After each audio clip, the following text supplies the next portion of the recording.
Good afternoon, good morning, good evening, wherever you are in the world. Hello from Les on Retired and Living Dream. Just altering one or two of my little banners type of thing. So I've done a few banners because I've got lots to talk today, and it should be pretty interesting of what's going to be talked about. I'll turn the volume down there. So my volume's working, so I've got it on my monitor. The picture looks okay, so give us me a thumbs up if you can hear okay. Hi, Bill. Always a pleasure, mate. Thanks very much for all your support. You're always there, always leaving a comment and always watching. Thanks very much. I'm good today, thanks. I mean, I'm a bit hot. I've got the fan in the background, so I hope that doesn't cause too much wind noise. It's lovely. I like the sunshine, but in the heat of the summer, it's rather warm and very, very sticky. But it's only 3 months of it, and then the rainy season comes and cools everything down. Morning, mate. Paula. Oh, hello there, Dave. Hope everything's going well. Didn't have to get up too early this morning, not at 8 o'clock start, 9 o'clock, because the clocks have altered. How's everything going with your van, mate? I hope everything's going okay with your van.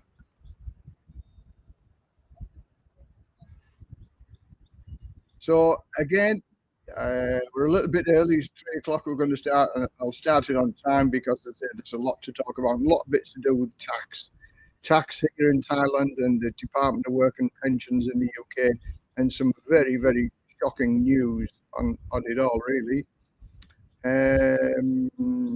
Right, let's have a look. So this is your chance to ask any questions you want, and if I can't answer the questions, I'll pass you on to the people that can. As I say, lots of things are happening in Thailand at the moment, and as I say, I hope I can clear any people's answers or give people the answers that people require. And if I can't give them, I'll certainly direct it towards the people that can. Again, I've had a very interesting week this week with regard to Thai taxes and things like that. I'm not a tax expert, but I know a lot more about taxes now than I did do this time last week, and hopefully I can impart that information or pass the information on to those people that want to know a little bit about it. I'm not the guru of it all, and I'll show that in the video, but I can certainly direct it towards some of the people that far more understand it than me. So there's me mug, Retired and Live the Dream, me coffee. I always like me coffee. Good morning, Brian.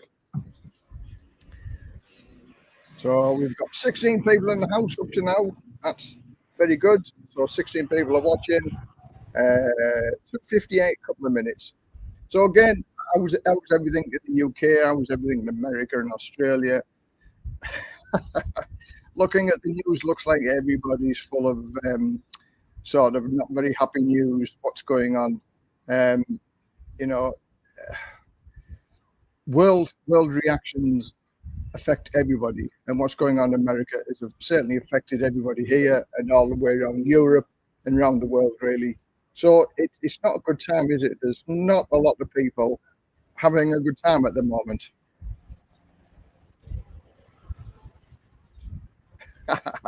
Oh, at least you haven't broken it then, Dave. Yeah. Again, these are very rare these Retired and Live the Dreams. I don't give many out, but I've given a few out. So Retired and Living the Dream. It's me proper mug this morning. It's not me Australian mug upside down. So what we're going to talk about this morning, and again, please feel free to ask any questions you want. And if you've got a question, put a capital Q at the beginning of it, because as the comments roll by, then I can see what the questions are. And if you put a Q at the beginning of it, then I can see that it's a question, and you're not just having like a conversation with another subscriber on the site or whatever. So yes, here we go. Thai tax system. Many people have asked me over certainly the past year, since all of this tax malarkey started coming in, what have I done about my tax? What am I going to do about my tax? And my answer to everybody, I'm doing nothing. And up until March the 31st, I didn't do anything. And March the 31st, because I'm still getting emails almost on a daily basis now, like, Les, what have you done with your tax? What have you done with your tax? What are you going to do with your tax? And now I'm in a position to say what I've done about my tax, and it's interesting. It's an interesting story. And those people that will go on to listen to this, I've got a couple of references that I can give out, and also a YouTube video in which to watch, and that will certainly make you a little bit more confused. And still, there is no magical answer to it. There isn't a magic wand, although the tax experts who want you to part with your money will tell you different. And again, we'll come on to that with regard to costs and things like that. I'll give you two financial examples. Well, I've got two friends who've had to pay tax because they don't pay tax in their home countries. So they are liable to pay tax here in Thailand. And I'll give you them examples a little later on in the vlog. And I'll give you how much they're bringing into the Thailand and how much tax they have to pay. And this is from the horse's mouth. This is from the tax revenue department in Thailand. So all the figures I'm going to give you are the correct figures that they have to pay by the 8th of April. So again, a lot of work has gone into this sort of thing, and a lot of scratching heads and things like that. Oh, morning, Gordon. Sun is shiny, but only 7 degrees. And my friend Gordon has just flown back to the UK after spending 5 weeks here in lovely Thailand. So the view from the window will have changed a little bit, Gordon, I take it. And are you still suffering from jet lag? I would imagine you would do. Adrian, John Adrian, good afternoon from Bangkok. Hello. I hope you're okay in Bangkok. I hope you weren't too shook up with regard to Bangkok. But again, there's lots of news on in Bangkok, and I've got a couple of things that I'm going to mention about why we're not going to Bangkok to celebrate the Sonkran Festival, which we were going to do. Oh, I've been bitten by some mosquitoes now. You know, when you got an itch in it and it just carries on. So anyway, getting back to the Thai tax. If I can explain my situation, because everybody was asking about me and my tax situation. So I'll go through mine first, and then I've got a guy from Australia, then I've got another guy from Europe. So I'll start off with mine first. And like I said, up until the 31st of March, I've done nothing whatsoever. So I decided I'm going to go to see the tax people in Rayong, because I live in the Rayong province. But before that, I contacted two tax experts, the online so-called tax experts. And this was a number of months ago, maybe it's 4 or 5 months ago. And one tax expert said, I'll have to pay tax. And the other tax expert said, I won't have to pay tax. So a day or two before visiting the tax office, I rang one of the companies, Expat Tax, I think it's called. And I got a free 15-minute conversation with him, Carl, from Expat Tax. And I've got to say, he reassured me, and he said he was 90% sure that I didn't have to pay tax because of my circumstances. And as he explained, every single person that goes to fill the tax in or wherever at the tax office, it's an individual circumstances. So therefore, everybody is totally different. Like, I'm going to be totally different to the next guy because he might be worked in a different scenario. I receive a government pension. Because I receive a government pension, that puts me in a different category. So going back to just my case, this is what my case is. So when I said to him, I 90% isn't good enough for me. I need to know 100% of what I'm, whether I'm going to pay tax or not. And he said, find out whether you've got a government pension. And he said, if it comes back that you've got a government pension because I was in the fire service, he said, I'm still 90% sure that you won't have to pay tax. So anyway, I rang up the fire brigade, who pay my pension, asking the guy on the phone there, what type of pension do I get? Is it a government pension, local authority pension, or a private pension? And the guy said, private pension. And I said, well, why is it private pension? Because I work for the local authority, which is a part of the government. He said, okay, you get a local authority pension. I said, and it's not government pension, because every time I look on the website for Fire Brigade pensions, it comes under gov.uk. He said, yes, it's a government pension then. So now he told me it's 3 different pensions.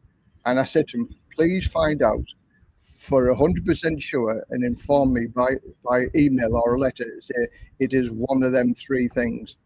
Now, again, looking further into it, I've got it in writing off other websites to say it is definitely 100% a government pension. So my circumstances with being English is that the tax authorities say I do not have to pay tax on a government pension because of the double tax agreement. I am covered by that. If it was a local authority pension or a government-based pension, I am free, not having to pay tax, which I was over the moon at. That's where I read, that's where I understood. So then, armed with these bits of paper, how much I earned, how much I brought into the country, my passport details, we went down to the tax office in Rayong. Now, this is where the story gets really, really interesting. So, armed with these pieces of paper, went into the tax office, sat in the queue. I was the only foreigner, and there was about maybe 30 or 40 Thai people in there, because it was the end of the financial tax year, so everybody was paying the tax type of thing. So I was with my wife, because no way could they speak English. And we got called, and we went to the desk, and we went to see this number, and she said, yeah, okay, come and sit down. So me and my wife had already had a discussion what she was going to ask the lady behind the counter with regard to my tax. And the lady at the tax just looked at me and brought a glass of down like that, which I thought, that's not a good sign. And she said, how much does your husband bring into the country? And I said, roughly 800,000 baht a year. So she gets the calculator out, and she said, there you go, that's how much tax you have to pay, 39,500. So again, with my bit of paper, I said to my wife, listen, show that, although it's all in English, it says the word pension. And she says, and I don't understand Thai, but I understand the tone. And then the tone had gone up a level to like, I'm annoyed now. And she says, your husband has to pay tax. And Polly said, but he pays tax already in the UK. And then the tone went up a level, and she said, I don't care if he pays tax. And this is all the translation, by the way. It wasn't in English, what she said to my wife and what my wife said to me. She said, I don't care if he pays tax in England.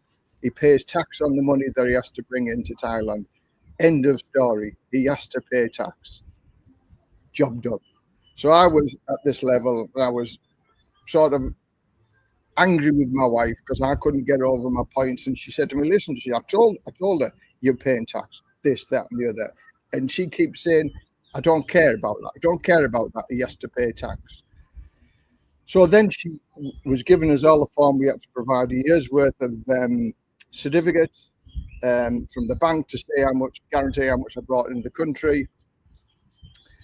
Good day, everybody. I'm halfway through a story.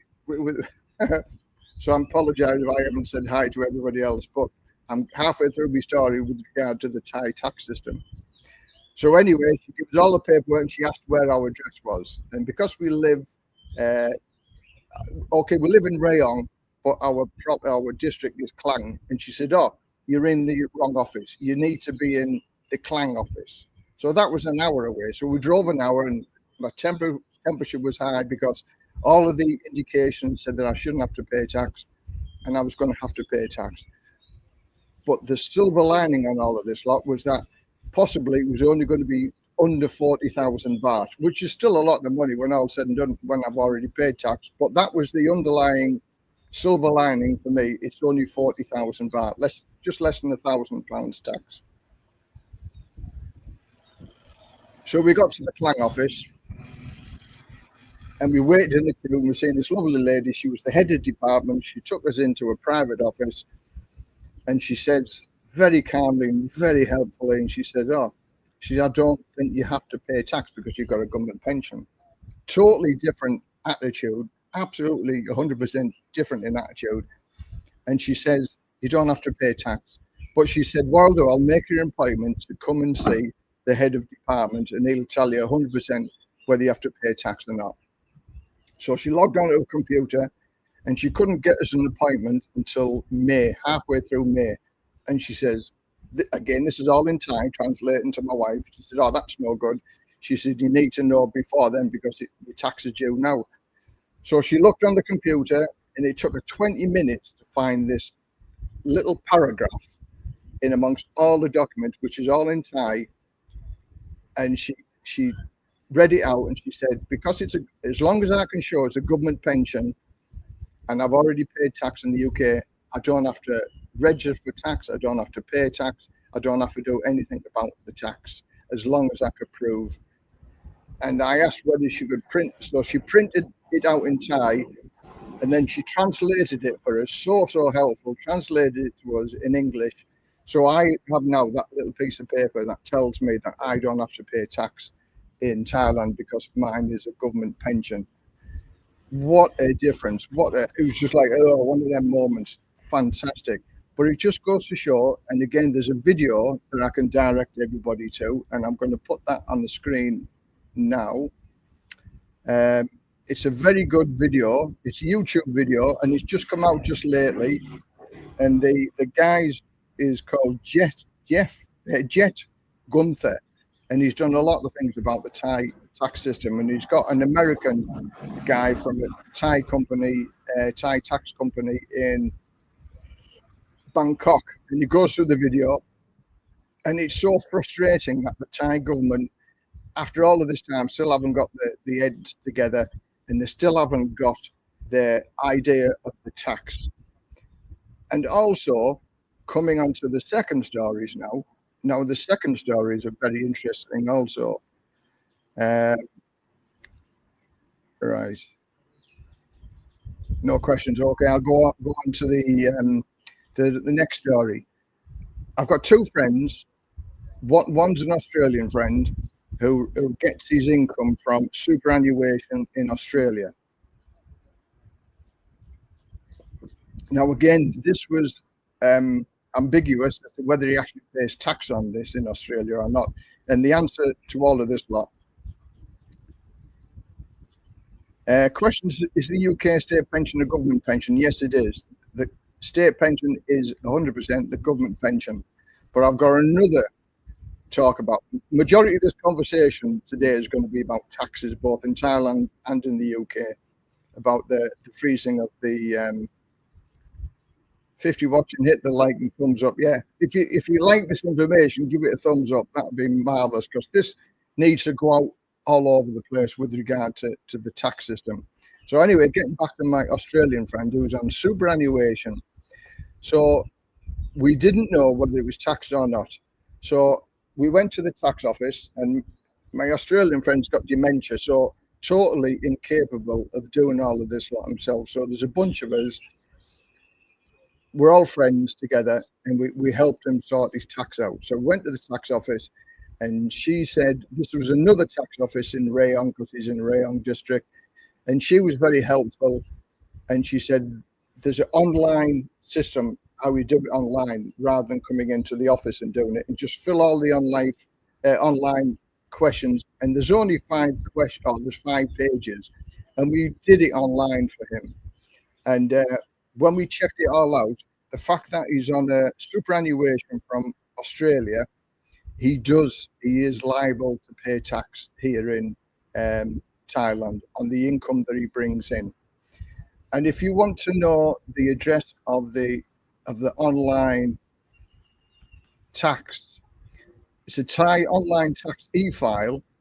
And if you have a look at that, HTTPS, and you just copy that, and you'll be able to log on to the e-filing system where you can file your tax online to the Thai government, and they'll tell you how much tax you have to pay. Now, the first page, don't be misled by the www. Go Thai, then English. The first page is in English, and then when you go on to the submit your e-filing, everything else in there is Thai, and it goes to all Thai, and it's not particularly complicated. Now, my friend for simplicity, he's a single guy. He's 64. He only has the superannuation pension. He hasn't got any life insurance. He hasn't got any medical insurance.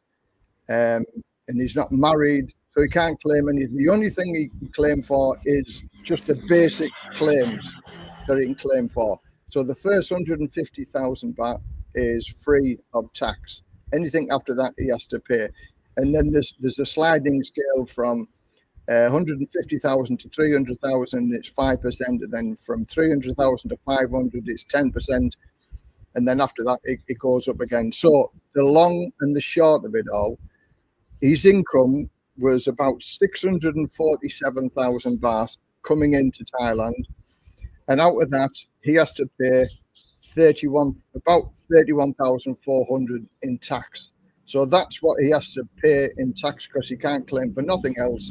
So that's 31,400 on an income of 647,000.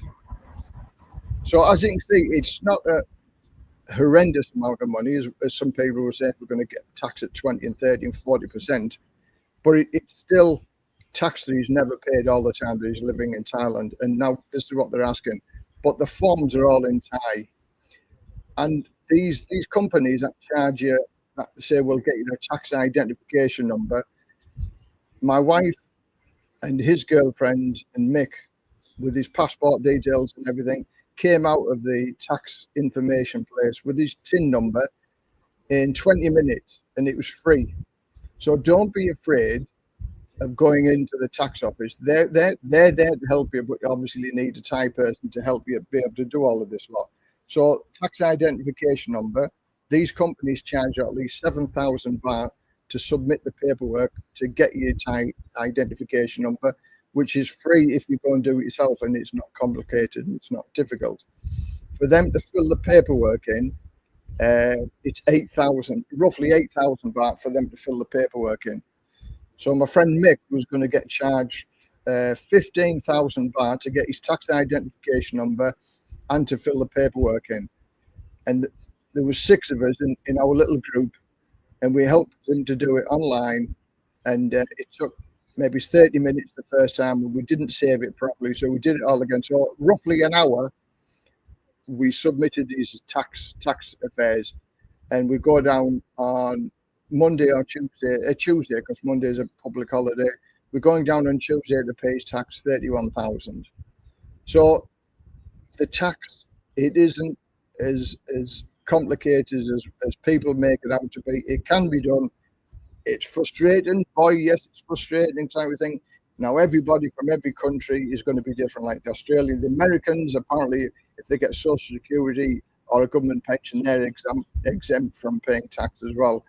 My European friend, who doesn't pay tax in his country, I won't say which country he's from, but he brings in roughly 800,000 baht a month. And because he brings in 800,000 baht a month, and he's married, and he has got life insurance, and he has got medical insurance, and he can claim for his mother-in-law as well, who's over 60. And because he's over 65, he gets another tax perk as well. So for 800,000 baht, he's paying roughly 25,000 baht in tax. So again, not a huge amount of money is what some people are thinking of. Now, again, for those people who see that online, that is how you fill your tax, to do it on an e-file. But what I'm suggesting is for people to go and have a look at this video, and it's called Thailand Tax Update, what's now clear and what still isn't. And that's from Jeff Gunther. And it lasts for about 30, 45 minutes, something like that. Very informative, very knowledgeable. But you'll see, again, throughout the whole video, we're a year into this tax system now, and it still hasn't been sorted out. And the 2 tax ladies at the 2 tax offices, and he says this in the video as well, and I can vouch for that because we had different information of the 2 tax offices. One said, I'll have to pay tax. Don't care if I've already paid tax, still have to pay tax. And the other tax lady says, don't have to pay tax. Oh, so that's 24 minutes. 24 minutes to go through. Oh, not yet. wrong. I'm clicking comments. So again, has anybody got any questions with regard to that? Yes, government pension. Now, the government pension, I'm going to come on to that in a second. It's the UK government pension. And again, because I did a video about that, and I've got some further updates with regard to your frozen pensions and unlocking them. So again, majority of this stream is going to be about taxes and that and things like that, but it's very important. We tell you don't give up. Hi there, Dave. How's it going up there? It'd be hot and sticky as well as it is down here. I don't think state pension is a government pension. A government pension is what you have if it was the civil state. Okay, government pension. Again, have a look at this video, Thailand tax update, because they mention specifically the UK state pension. And although it's paid by the government, it's classed as a benefit, social security. And there's an agreement in the tax code that if it's social security or social payment, and have you noticed in the UK they are saying it's a benefit now and not a pension? So therefore, by saying that it's a benefit, it's socially linked and stuff, how it's all tied together. It's a lot to do with wording, isn't it? All of this lot. But you are safe with regard to the UK pension here, and it will not be taxed because they will not tax social benefits here in Thailand. So if they don't tax social benefits here in Thailand, then they can't tax social benefits from anywhere else in the world. And so the government pension, state pension, is covered under that terminology. Again, watch this video, Thailand tax update, what's new, clear, and what still isn't. Just do a YouTube search and it'll come up with this, and it's Jet Gunther. And it's very, very informative. Confusing at times, so you might have to watch it 2 or 3 times, but it's very, very informative.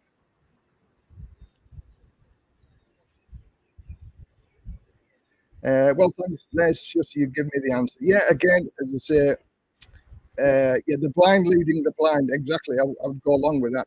It's just so frustrating. This has been a year. This tax agreement, or what it was wrote about, was in the 1950s.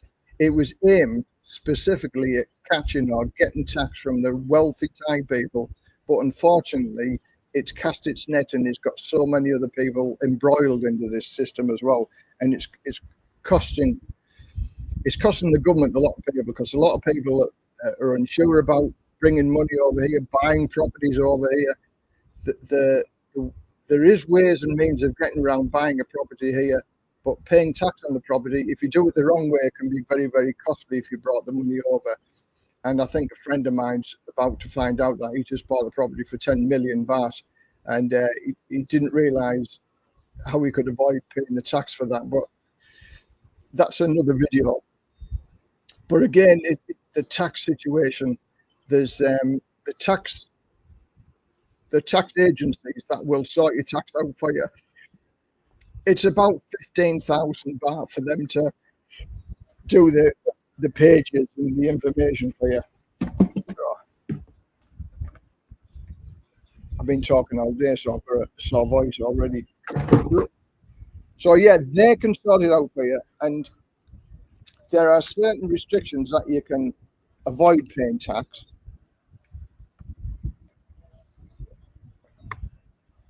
Excuse me. But on the e-filing system, there isn't no way of adding extra documentation onto that. Now, this is where the agencies come into their own, because they've got agreements with the tax companies, and they can add on attachments and things like that to help you avoid tax. So if your tax situation is a complicated one with regard to money coming from shares, interests, or rental properties and things like that, I would suggest using an agent, because it's complicated. Mine is simple. My European friend is relatively simple. My Australian friend, it's as basic as you can get it.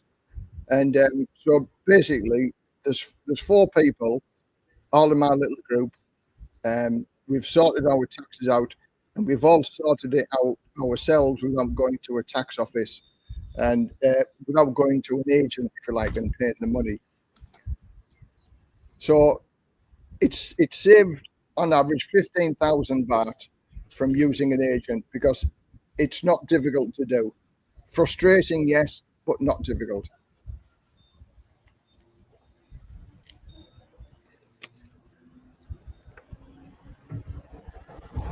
The state pension is for other in the UK, as everyone who has worked and contributed national insurance, not civil servants.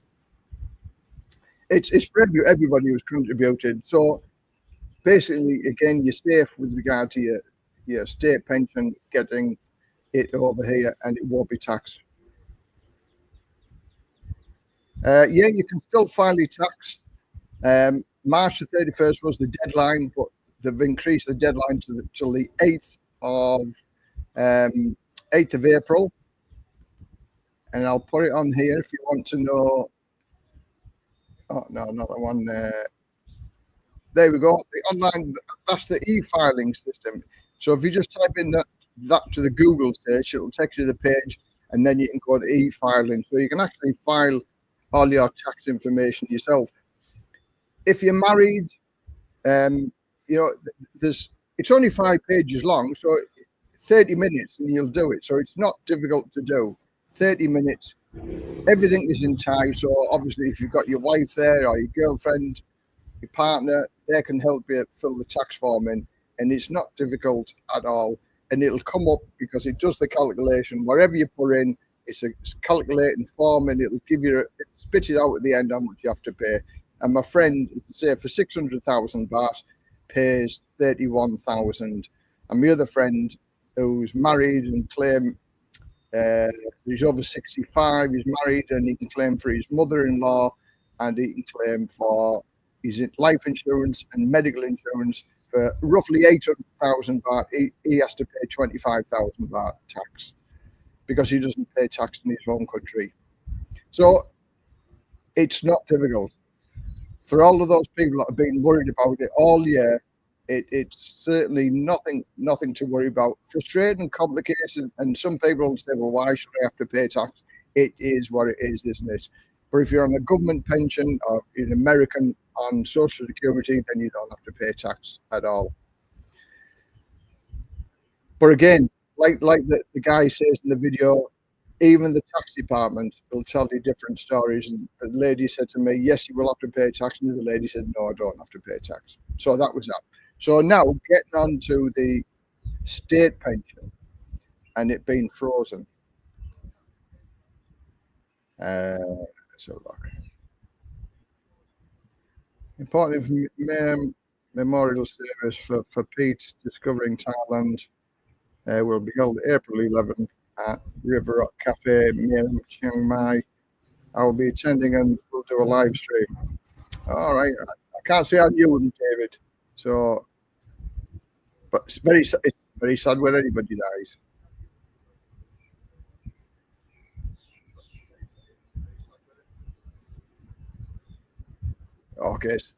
Okay, here we go.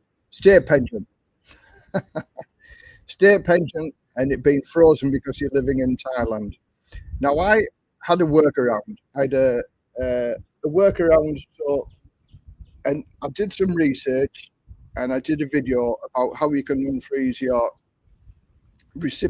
how you can unfreeze your pension by living in a reciprocal country for 6 months. Again, there was a lot of doubt over this video. There was a lot of confusion over it. So I researched it again and contacted the Department of Work and Pensions. And there was one guy, the Isam Farang, said to me, maybe it's a month or so ago, the proof is in the pudding. Well, I've got the result of the pudding now, and it isn't very good. So having contacted the Department of Work and Pensions, several phone calls, and several other people who looked at my previous video, unfreezing your frozen pension by living in the Philippines, also contacted the Department of Work and Pensions, and the people at the Department of Work and Pensions says, yes, you can claim your extra pension allowances whilst you're living in the Philippines, and if you live there for 6 months, then it will be carried on being paid at that new rate for the rest of your life. Bingo. Fantastic. Got it straight from the horse's mouth, but I didn't get it in writing. And neither did the people who actually have been on this game. So I've got to take my hat off to one of my subscribers who actually went to the Philippines and lived in the Philippines for 6 months, got the extra payment, and now we've come back to Thailand. And guess what? The Department of Work and Pensions have frozen his pension again at the old rate. Well. Now, I'm going to go with the story on this because this is just like opening a can of worms, and it's quite a enthralling situation that we're going through. Now, I'm going to do a video all about this because I've now recorded conversations with the Department of Works and Pensions. And some people will probably say to me, oh, you can't do that because that's against the rights. But they record my conversations for training purposes. So I'm recording their conversations for my training purposes. So if it's good enough for them, it's good enough for me. But on the video that I'm going to make about it, I've recorded all of the conversations. So this guy, I feel sorry for him because he's married to a Thai lady, and he was getting £41 a week extra because of his moving over to the Philippines. 2 weeks before he booked the tickets to go to the Philippines, he rang up the Department of Work and Pensions, who then also assured him, yes, this is correct. You will get the state pension at the new increase. And yes, you will, if you live in the Philippines for 6 months, you will get the new rate once you go back to Thailand. So he was told verbally, but again, wasn't written in stone. He was told verbally. And he'd already been told this 2 or 3 times because he contacted and he had a reference number. So he'd been told this advice that, yes, he would get paid if he went to the Philippines. So now he's back from the Philippines. He was gutted, as you can imagine, when his pension went down. So me and him have wrote several emails to each other. And basically, I'm taking up his fight, or I'm helping him to try and resolve this matter. And I'm trying to get something in black and white. So basically, I'm going to read to you what I sent. I've sent several emails to the Department of Work and Pensions, and I'm trying to nail them down so I've got it in black and white. But as you can imagine, this is very difficult. And of course, there won't give me any information on the guy that's actually been there because of privacy laws, and I understand that. So basically, this is what I wrote to the Department of Work and Pensions on my behalf, as if it was me that's going to be doing it. So excuse me, I'll read out my letter that I've said. Hello, and I hope you can help me. I retire next year and can claim my pension from the UK. I intend to travel the world and will be relying on my state pension increase every year. Note, relying on my state pension increase every year. But I've been informed if I leave the country for more than 6 months, then my pension is frozen unless I live in a reciprocal country. Can you expand on this, please? How long do I need to live in a reciprocal country for? I have been told I need to be habitually resident to claim my pension rise.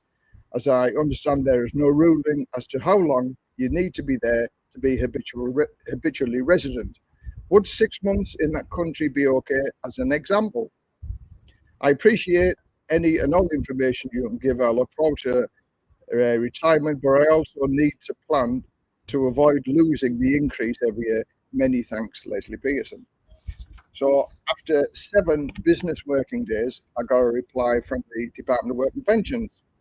Thank you for your email regarding the pensions entitlement dated 23rd of March. If you, and of course, if you living abroad for 6 months or more, we would consider this a permanent move. So therefore, the 6 months living in a reciprocal country would be classed as a permanent move. But UK state pension widows benefit, blah, blah, blah, can be paid anywhere in the world if you are permanently living in another country. Now, this is where the information that this guy sent me, now the Department of Work and Pensions are saying, oh, you only lived there temporarily. You weren't going to stay there full time. Whereas in black and white here, they say habitually resident, which means resident full-time in that country. And I stated like it's 6 months, yes, 6 months would be classed as habitually resident. So therefore, he should be getting his money because he would live there full-time for 6 months. For instance, and I said to anybody else that's going to use this as an example. Like you live in Thailand. If you live in Thailand for more than 180 days, you're going to pay tax. So you're going to live in the Philippines for 6 months and you're going to live in Thailand for 6 months.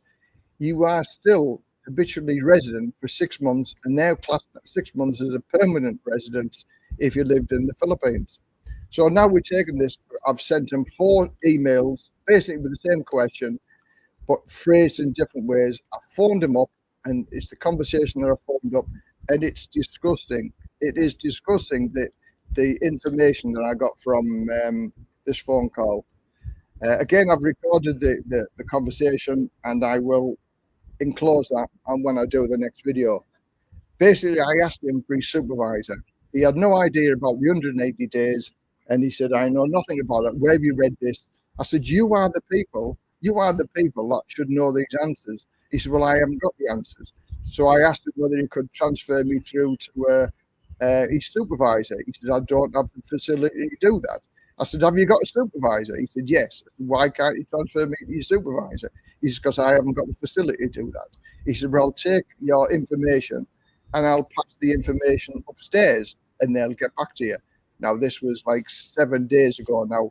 And in their literature, it says between 7 and 10 business working days before they get back to me. Oh, my goodness, crazy, isn't it? The Department of Work and Pensions will fleece you for every penny that they can get you. They're using it. If we don't think you were going to live there full time, then we're not going to pay you because we think it's only temporary. When they're classed 6 months as being permanent. So I hope to take this up with a member of parliament or something like that, because I've got the bull by the horns now, and I really, really want to get involved in all of this lot. And hopefully something can be done about it.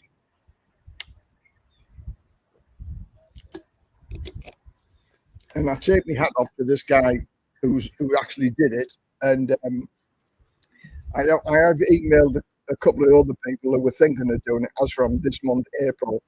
And I said, hold back until we get something in writing, preferably in black and white, so we can use that as a reference.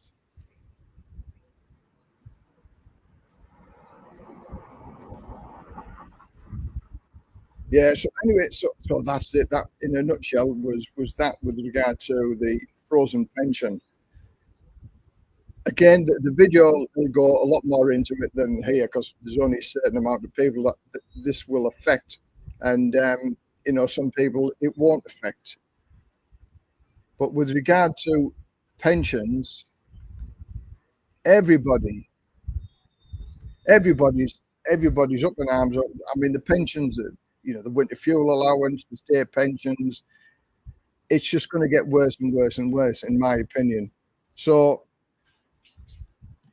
living here in Thailand, it doesn't really affect me because the cost of living here is much cheaper than it is in the UK. So my pension money, because I'm on a pension from the fire service, goes a lot further than it does in the UK. Now, I live on about £1,400 a month here. And I live quite a good life in my mind with £1,400 a month. Could you live in your country for £1,400 a month? I mean, look at, that's me coffee morning view in the morning. I have a sofa that's just over there. I get up in the morning, the sunrise comes up over there, blue skies. Here we are in April, nice and warm. I've got the fan on to try and keep cool because it's cool. Everything's cheap, food's cheap, electricity's cheap, cost of living's cheap. Is it time for you to look elsewhere and think, there is a better life for me outside of my home country? Have a look outside of the box. And if you get into retirement age and you want assisted living, I've done a couple of videos on that as well, assisted living. And you can buy a 3-bedroom detached house over here for about £70,000, or you could rent it for about 30,000 baht a month, which is about £700 a month.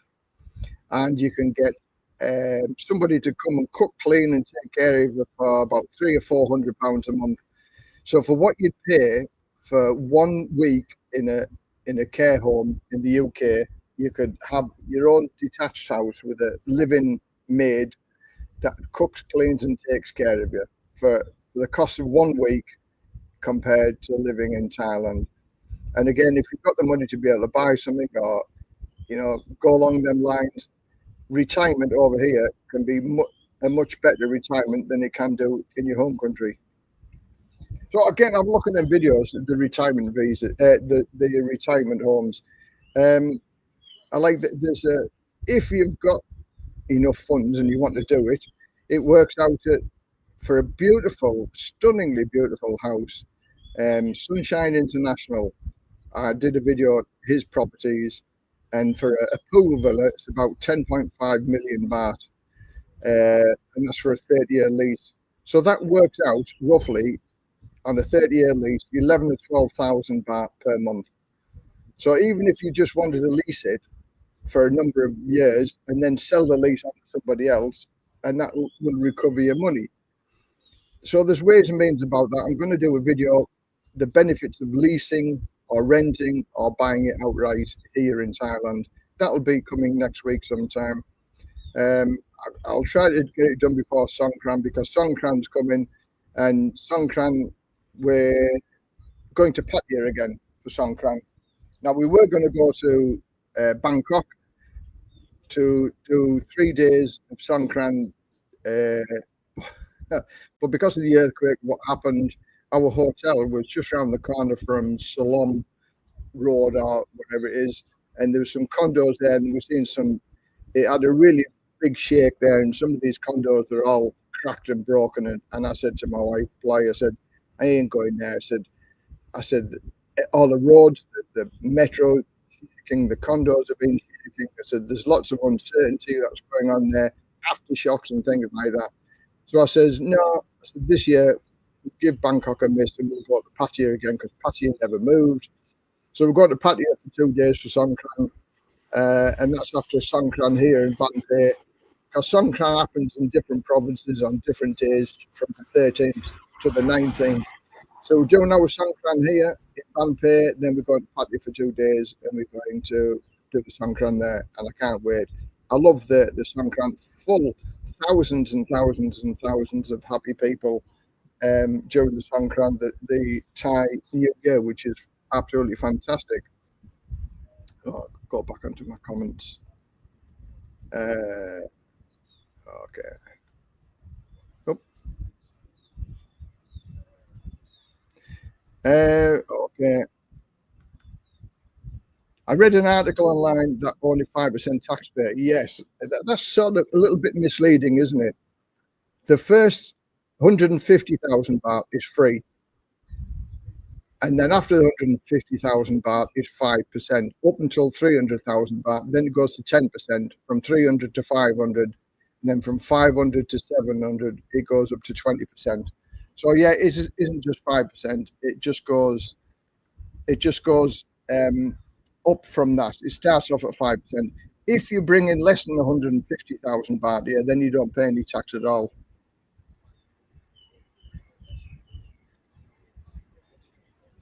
Good afternoon, Les. I'm happy to watch you from Nakhon Ratchasima. Yeah, that's where my wife comes from Karat area. It's a beautiful area up there. I like it up there myself. My wife's got a beautiful farm up there. Dennis, hello, Les. Thanks for the help regarding the translation of my documents. I hope everything worked out. Honey is a lovely girl, and I hope she managed to do it for you. But if you didn't manage to get them translated, Dennis, then you can come over to Thailand, and there's plenty of people that will do it. And usually it's the same day service. You go down, you give them your forms, you go for a cup of coffee, and then you come back and it's all been done for you. Hello, got to love Thailand. Hello, Dave. Thanks for joining in. how did the boat go? I haven't had a chance to have a look to see whether you got your boat going on the lake or not. I've been just busy sorting my tax and my friend's tax system out over the past 3 or 4 days. And then we had a barbecue on the beach yesterday. And then today I've been doing the gardening. So yeah, retirement, it goes by like that. Every day is filled up with something. Dave James, let's your sister's on the mend. Yeah, apparently she's doing pretty well. She had another scan the other day, because for those people who don't know, my sister was diagnosed with lung cancer last year, and she had to have half a lung taken out. So she's had another scan, and there was a little bit of lighting up of some things in the lung, but they weren't really too concerned about it, because she did have a chest infection as well. So they're going to do another scan in 2 weeks' time, when she's over this chest infection that she had, a small chest infection. So hopefully, fingers crossed, with having half a lung taken out, that cured the lung cancer that she had. But yeah, she's feeling better now.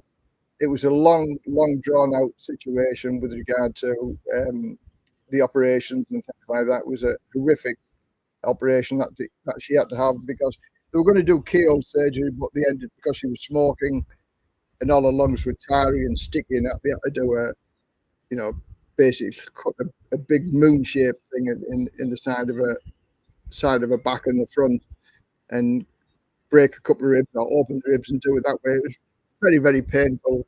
And she said if she had to do the same thing again, she would said, definitely not. Just give me the medicine, morphine or whatever, and she wouldn't do it again, basically. So she's had a rough time. But yes, thanks very much for asking. She's feeling okay.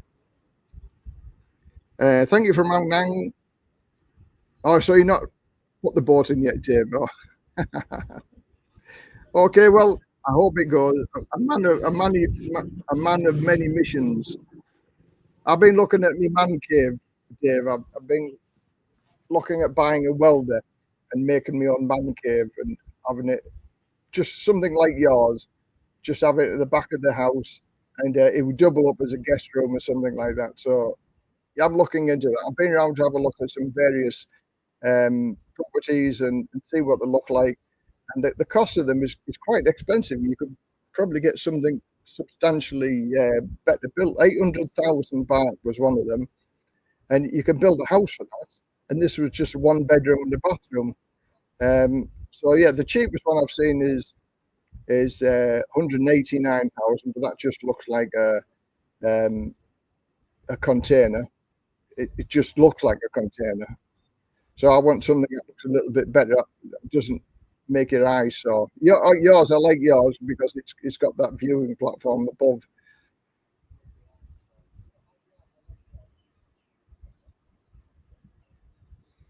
I saw a couple of videos of that Discovering Thailand guy, what he checked out. Yeah, again, there's lots of videos on tax and things like that. And again, what I would say to those people, if they're looking for tax, have a look at that one there. Thailand tax update, what's new, clear, and what still isn't. And that'll confuse you even more. Okie dokie. So, right, anybody got any other questions before we move on to something else? Let's have a look. See what we can move on to. So how long's that? 53 minutes. So 53 minutes we've been talking about tax, both here in Thailand and also the UK. So if anybody's got any questions on that, I can answer what you can, but I'm not no tax expert. But believe you me, even the tax people don't know what's going on. So if they don't know what's going on, how can somebody say with a surety, this is what you need to pay?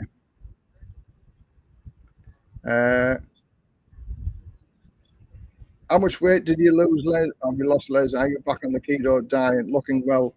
I'm back up to me 105, which is my trigger point to go back on the diet again.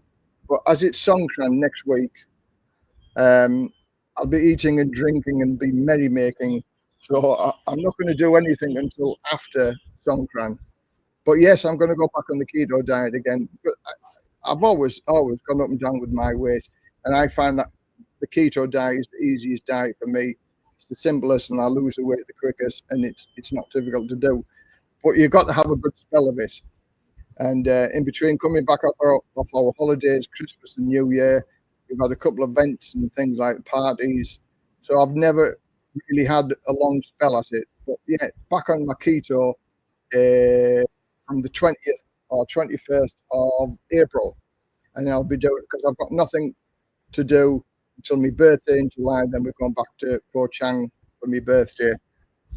So yeah, I'm hovering around 150, 105. My heaviest was 118. So from 105 to 118, still a big loss that I've managed to keep off. But my ultimate would be 95. I've got down to 91 before we went on holiday. So hopefully, fingers crossed, I'll get that back down to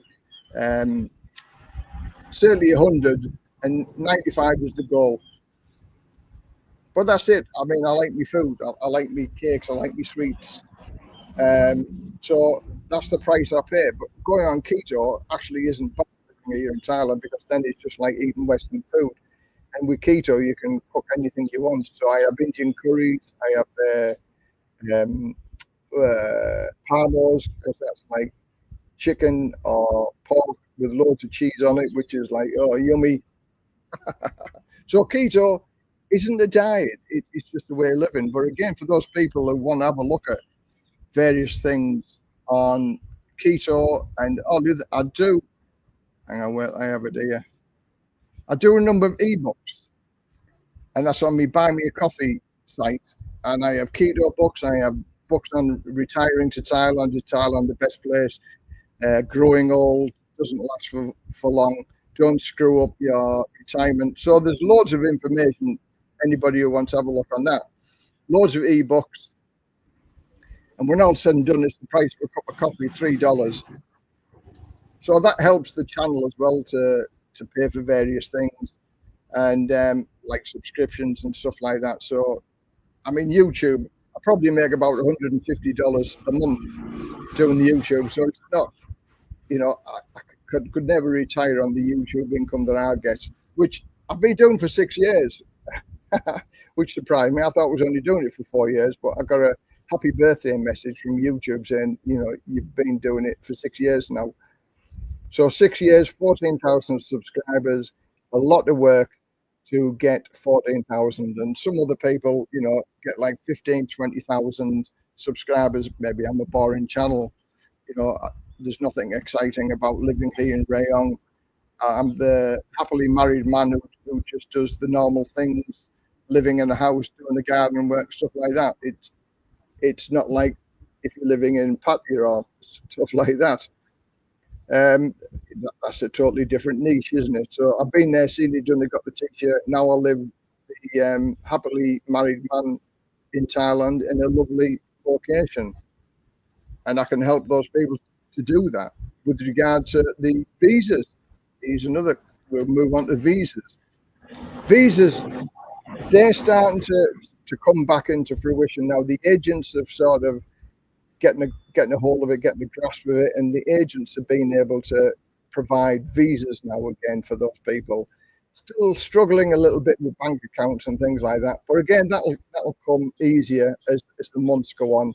A bit of a knee-jerk reaction against bank accounts and visa agents, but again, it's gently coming back into the fore again, where people can use an agent to get their retirement visas. Costs of it. And the guy that I send or recommend people to go to, and I get no kickback from this or commission from it. I send him to this guy because he's helpful, and I trust him. And because I don't get any kickbacks, I can recommend him and say what I want to say about him, and he provides good service. And he's starting to. He said a week or 2 weeks, and he'll be back into being able to give visas and that again. So it is coming back to the fore. Thailand at present, I think they're shooting themselves in the foot with the taxes, with the taxes and the visas. And also, as of May the 1st, there's that new TM6 that you have to fill out now. And this is mandatory before you stick. I mean, if you don't have this filled in, you probably won't even get on the plane in your home country. So that starts again from May the 1st. It's like an online TM6 card that you have to fill out. And that gives you your flight number, where you're going to stay at the hotel, how long are you going to be there for, your return flight information. It's supposed to help you through the immigration process and help you get through it faster. But it's like everything else. I don't think it's gonna do it. They reckon every 6 to 12 months they'll get it nailed and be able to get it put back down into some sort of a semblance where it's smooth. They've decided to cancel the 300 baht entry fee. They were going to attach that to the TM6, but they've reduced that again. They've stopped that now for a little while. So fingers crossed that doesn't come in. Gordon, jet lag kicked in again in Thailand, the country that puts sugar on sugar. It does. Sugar on sugar. Everything is sugar. Sugar in everything. Jackson, afternoon, Les. Sorry you missed the beginning of the stream. Here I've got the tax number. Should I have got the tax number? Been waiting for info. Seems I may have missed the news. No. As I say, I would say you can still go and get your tax number. But again, I'll pop round for a cup of coffee tomorrow morning sometime if you're in, and I'll go through it. I'll give you a one-to-one and what I think you should do or what you can do. There's no big shake in it because it's still ambiguous. It's still up in the air. There's still nothing written in stone. And I think that the late fees, if you have to pay tax, it's 1.5% of the amount due per month. So if you had to pay 30,000 baht, it's 1.5% of that per month in your late fees, and I think it's 2,000 baht fine. But my personal feeling of that, they'll just waiver that because of the confusion what's been going on. There is still nothing. They want the tax off you, but they don't make it easy for you, do they? If you go to the tax office, they say we can't. You need to make an appointment, and that might be 1 or 2 weeks. They direct you towards the online form filling, and again, that's all in Thai. So if you don't have anybody that can speak Thai, then that's difficult anyway. So they don't make it easy, even though they want your money. But if you're in tomorrow, Jackson, give us a shout, and I'll pop around for a cup of coffee in the morning. It'll take me all of 6 minutes to explain how it works. How does the TM6 relate to the visa procedures in Thailand for foreign retirees? And what impact does it have on receiving a pension while living in the country? Nothing. The TM6 is just a bit of information that the government want. It's where you're from, where you're going, when you go back, and where you're staying in the hotel. For me personally, they did away with it for 6 months, and everybody was happy with that. And I personally don't think you miss that information, because when you sign in or when you come to immigration, you put your fingerprints on there, they've got your passport, they've got all the information, and they just put your passport details, and they know where you're going to, where you're going to stay. Well, not where you're going to stay, when you come into the country and when you're expected to leave the country. So again, it would have been a nice thing for that bureaucracy just to turn around and say we're going to do away with the TM6, but no, they made it mandatory now that you've got to do it online. And again, is there any facility to do it to the airport? I probably think not, but you've got to make sure it's got your flight details, your hotel details, your passport details, and that comes in definitely from the 1st of May, because there's loads and loads of programs about it, loads of information about it on the internet. So it's got to be done. Hi Les, nice to see you again. All is well. I'm still looking at coming to Rayong for a couple of nights next month and catching up with you. And thank you for all your assistance and videos. No problem. Thanks very much for the kind words. And I always look forward to a cup of tea or having a beer. So I'll go and have something to eat on the beach. It's always good. I meet people almost on a weekly basis. How does Dave from the Big Picture Panorama navigate issues related to women, taxes, and living in Thailand? and what challenges does he face in balancing these aspects? Yeah, well, I'd need another hour or so to go through one of them by each one of them. There's many things to look at when it comes to Thailand. Do we know what happens if you don't comply, and don't register for tax? Nobody knows. Nobody knows yet. What they've said, that you could be fined and you could go to jail. You know, these are frightening stories or frightening things, aren't they, to try and get you doing it. What the tax lady said at the tax office is that it may be linked to your retirement visas next year, because now it's been enforced for a year. So how they can guarantee that you complied with the tax system is that it will be made compulsory that you show that you've registered for your tax, paid your tax, or you've got some paperwork to say that you are taxed, that you don't have to pay tax. And I've got the paperwork. So I haven't got a tax identification number because the tax lady said I don't have to have a tax identification number because I'm not due to pay tax. But I have got the piece of paper which states, and it's only one little paragraph in reams and reams and reams of paper, one little paragraph, the fact that I double tax agreements and I get a local authority pension or a government pension, I am therefore not liable to pay tax. And if you didn't have that piece of paper, then I dare say they'd be saying, we want tax off here.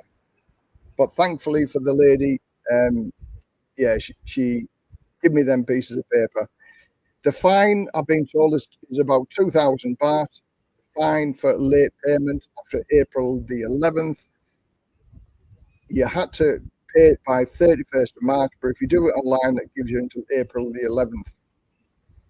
And then after that, you may be subject to a fine of 2,000 baht and 1.5%, whatever the amount that you have to pay per month. So it's not a lot, isn't it? So if you say 1.5, that's 18 times the 30,000, 18%, 18 times what you're due to pay if you leave it for a year. But according to the tax people which I'll put on there now, if you watch this video,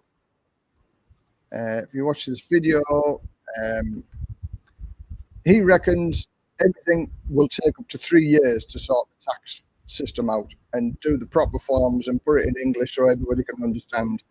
So for me, you've got an argumentative point, but then arguing against the Thai people, they're always going to win. So if in doubt, go to the tax office. You know, get your own tax identification number. That'll save you 7,000 baht by getting that yourself. And even if you get the tax people to do the paperwork for you, that's 8,000 baht. So there's ways and means of cutting that value down, isn't there? By getting your own tax identification number, it saves you 7,000 baht. So that's a good percentage of what you're going to be paying tax. So yeah, swings and roundabouts. Have a look at that video, and they'll direct you into the direction that you need to be going to. Okay, buddy, I'll be here in the morning, so look forward to that. And I hope Jackson has got his ball. Throw that away from him. Yeah, so if you don't pay or register your tax, again, lots of people have emailed me and done nothing, and still done nothing against the tax, because it's still not been put in the official gazette yet that we have to pay tax. There's rumours that if you earn, or if you bring in less than 2 billion, you ain't going to be taxed. So the government was told to alter it because it wasn't fit for purpose, if you like. And then the government changed, and they've just forged ahead with it and said, oh no, we need to implement it. We need to implement it, without actually looking at the ramifications of it all. And now the ramifications, it's still in a big mess, and it's going to take a long time to sort out. And even the tax officers at the tax inland revenue people don't know what they're saying. Do you know what the foreign population numbers are? Oh, I don't know, Gordon. There's a lot of them. Did you? I just found out, Tony, that Pete from Chiang Mai has passed away at the age of 51. There you go. 51-year-old and passed away. How sad. You know, getting old doesn't last for very long, so you need to enjoy whatever you can do for as long as you can, whilst you can.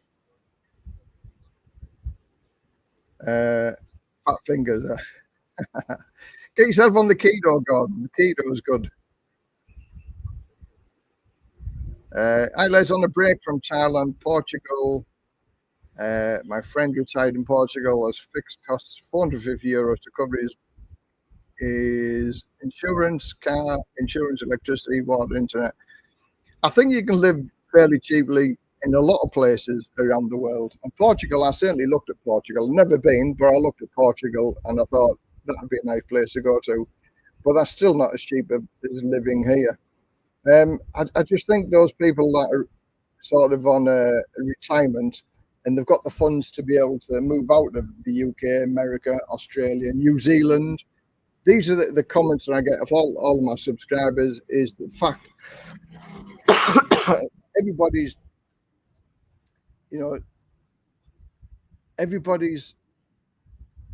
credit crisis or the credit crunch, things like that. Everybody's complaining about the cost of living, cost of electricity, immigration. It's certainly, we had the good days. 60-year-olds, we had the good times. I'd hate now to be like leaving school and going to university, 20, 30-year-old, getting a job and trying to get in the housing market, and everything is against, absolutely everything is against that. So I think we did have it good. We did have it good in our years, although when we were growing up, we thought we were in it. We weren't successful and things like that. But looking back, I had a good childhood. We lived in a poor location, in a poor neighborhood. But as a child, I grew up and I was very happy. We didn't have the best things in life, but we had adventure. We went outside and we played outside, jumping over brooks and, catching newts and frogs and raiding apples and stuff like that, playing in the street and go-karts and stuff like that, making your own bike up. And when the chopper bikes came out, well, that was wow, you were wealthy if you had a friend got a chopper bike in the 1970s and I paid him 10 pence to have a go of his chopper bike.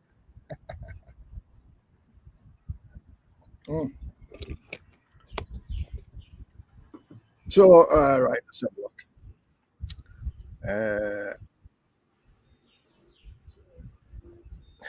What are the cultural etiquettes surrounding farting in Thailand, especially in public spaces like buses, and how might these social norms change as one grows older? I'd go and see the doctor if you can't control your flatulence in places. I would suggest not doing it in a lift full of people. Just look, 66 million, 1 million foreigners. Well, there you go. So trying to get a tax off 1 million foreigners when the majority of Thai people don't pay tax. The average wage in Thailand is like 13 to 15,000. If you earn in less than 150,000 baht a year, you don't pay tax anyway. So millions of people don't pay tax in Thailand. But why is Thailand viewed by the Western is a lovely place to live? The crime is down, the weather is good, some stunningly beautiful locations, food is cheap, accommodation's cheap, living standards are high in comparison to what you get back into your home country. That's why people are looking coming, because your pound, your dollar goes and your euro goes much further over here than it does in your home country. I sing the praises of Thailand. I always have done, always will done. Is Thailand the perfect place to be? I would say not. If you got the money to live in your home country in a nice area, well then you'll be fine. But if you don't have that amount of money, then life can be pretty dismal for you living in various locations. Because of the freezing cold, and for me, freezing cold in the UK for 6 months, grey skies. That's what I didn't like. I probably suffer from that sad seasonal disorder, seasonal adjusted disorder, or something like that they call it. I hated grey skies. I hated grey days. It just made my mood feel bad. But over here, if you look at all the statistics on life in Thailand, majority of people feel happier here. They are less stressed over here. I just think it's crazy. It's good. It's good. It's good. It's good. I can't say no more than that. Wherever we got, yeah.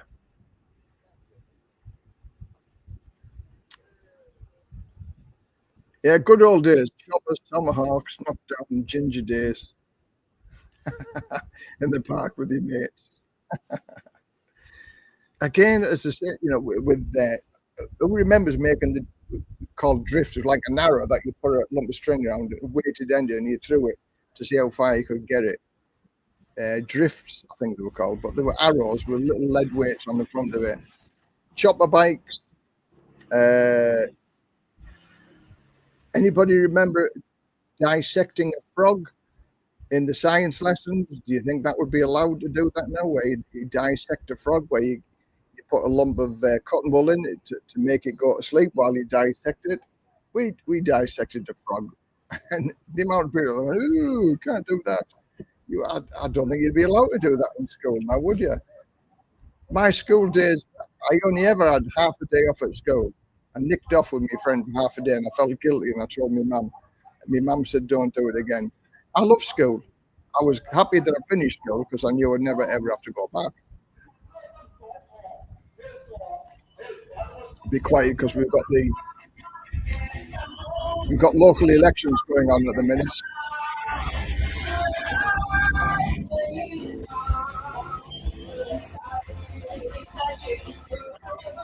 Burr Sam, vote number three, vote number three.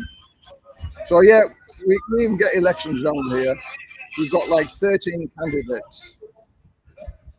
We've got 13 candidates, so we've got 13 trucks coming around here every day trying to get us to vote for them.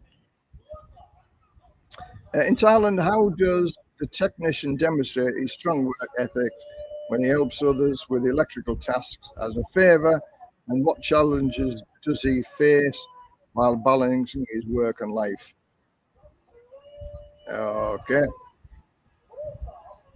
Okay, I can say I'm an electrical. I used to have my own electrical business in the UK, and I have helped out various colleagues over here with regard to their electrics in a purely advisory capacity, as you can understand. But the Thai electrics are nowhere near to the safe standards as they are in the UK. There's a lot of improvements to be made with regard to Thai electrics. So I've helped other people out and sort their electrical problems out, because there are many electrical problems over here in Thailand, including my house. I put a socket on, an outside socket as an extension, so I could power other devices. When I took the front of the socket out, there was 3 red wires. One red wire going to the live, one red wire going to the neutral, one red wire going to the earth. So somewhere in the house, up in the attic somewhere, there is a red wire which is attached to an earth wire somewhere. Now that can be a very dangerous thing. But obviously I got my multimeter out and I checked it out, and I remarked the cables going into the socket, so I knew which is live and which is neutral and which is earth.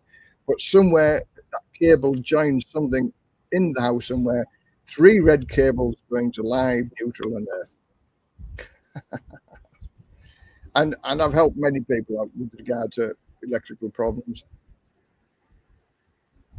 What I am really surprised at Thailand is the cost of garbage collection. It would be the government. I would definitely rise the cost from 20 baht monthly to at least 50. I'd agree with that.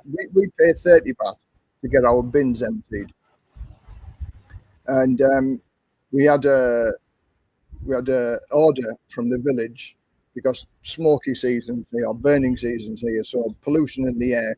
We got a letter from the village head saying that if we get caught burning rubbish, we could end up with a fine of 2,000 baht. So we weren't allowed to burn our rubbish. And we have a lot of leaves that fall onto the ground here. So we usually burn the leaves, but we couldn't. So we put them in the bin. So we fill the bin up with leaves. not a word from the bin collectors. We put the rubbish on top of it as well. There's no recycling bins here. You just put everything in the same bin. And so we sort of, maybe every 2 or 3 months, we'll gather all the leaves together, but it fills the bin up. But they don't complain. 30 baht a month and they emptied the bin. So it works over here. Maybe the bin men weren't totally happy about it because the bin's full of leaves. But when all said and done, if you can't burn them, I could make a compost heap, I suppose. But that takes a long time for the compost to die down. Let's see. If we got a complaint from the bin people say we don't want to collect your leaves anymore, then we'll set up a composting. Yeah, but to collect your bins, 30 to 50 baht a month, it's cheap as chips, isn't it? And Dutch, is that what they were called? Dutch arrows? They would. I remember them being called drifts or something like that. But they were good. Nice to catch you live. Thanks very much for joining. Best days of our lives growing up in the 70s and 80s. Yeah, I'd agree with that. I had a fun time. I really had a fun time. Everything was new. We had a black and white TV, and in our street, there was only 4 houses in our street when we moved up to Redcar in the 70s. And we were the first person in the 4 houses to get a colour TV. And it was a Bannon Hoffman TV from McKenna and Brown's, and we got it delivered at 15 minutes past 5. And when he put it on, it was Tom's Midnight Garden. There you go, from 1972. That's when we got the TV delivered. That's how much of an impact it was that I can remember. It was a Bannon Hoffman TV from McKenna and Brown's, Tom's Midnight Garden at 5:15 in the afternoon. And it was fantastic. But after 6 months, it broke down, and we took it back to McKenna and Brown. They said, "Oh no, we can't fix Bannon Hoffman." Bannon Hoffman was like the top make, and my dad thought if he buys the top make, it'll never ever go wrong. But it did go wrong. So then the people with Readytofly TVs who put the 50 pence or the 10 pence as it was in the slot machine to watch the TVs. Colour TV was only 3 channels: BBC One, BBC One, 2, and ITV, wasn't it? 3 channels.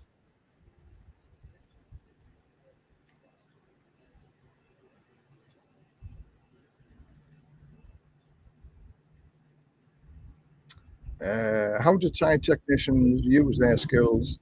Oh, I don't.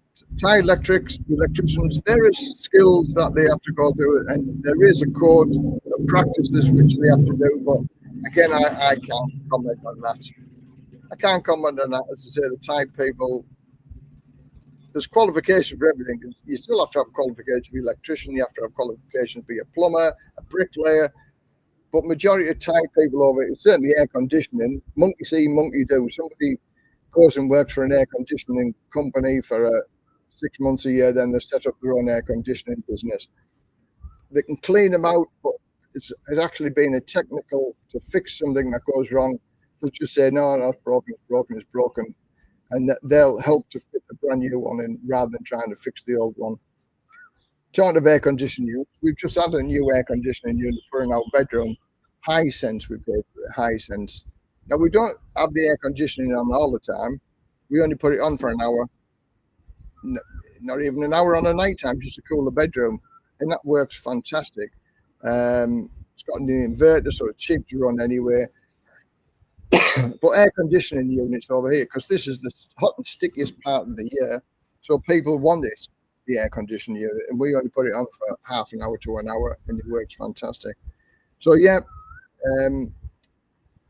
to get a qualified person asking for the certificates, that probably never happened. Now, when I was an electrician in the UK, I was a member of the NIC, EIC, I had to have insurances. It cost me a fortune for all the rules and regulations, and I had to be inspected every year, and that doesn't happen over here. I mean, just look what's happened to that building that collapsed in Bangkok. Sadly, the steel was a little bit dodgy, the building practices were dodgy, the certification was dodgy, everything was dodgy, and now it's come crashing down at the ground. It's a big cover-up scenario. Our first colour tea, banana splits on Saturday morning. Yeah, la la la la la la la la la la la la. See, I still know the tune. 1 potato, 2 potatoes, 3 potato, 4. Banana splits was good. Would you consider doing a basic solar panel series for non-electrical people? I think majority of my solar work that I've done is for non-qualified electrical people, because basically it's just a plug and play. But yeah, I get what you mean. I was, funny enough, I was thinking of doing a video, because even though I'm an electrician, there's still uncertainties and the things that I've made mistakes were on solar panels and that. So I was going to do and put all them mistakes in one video. So when you see a photograph of the solar panel, charge controller, battery, and then the electrics, it looks so simple, doesn't it? That you just plug everything in together. But there are so many anomalies over that yes, it's probably worthwhile doing a video. So yeah, I'll look at that. And I've done the basic backup system, which is basic. I bought the board with it all configured and already wired, pre-wired, everything. All you need to do is connect the solar panel and connect the battery, and there you go. That is the basic system, and that was our emergency backup system. So that is probably the easiest system. So have a look at that one, basic backup system, on my videos, and you'll get an idea of how that works. And that's very, very basic. Hey Bear Bunch. Hi, let's just go back from 4 months in Chiang Mai, already looking to get back as soon as possible. Yeah, Chiang Mai is a lovely place. There's a lot of people complain about the smoke there and the pollution. I would say stay out of Chiang Mai during the burning season, and then go back during the nice part of the year.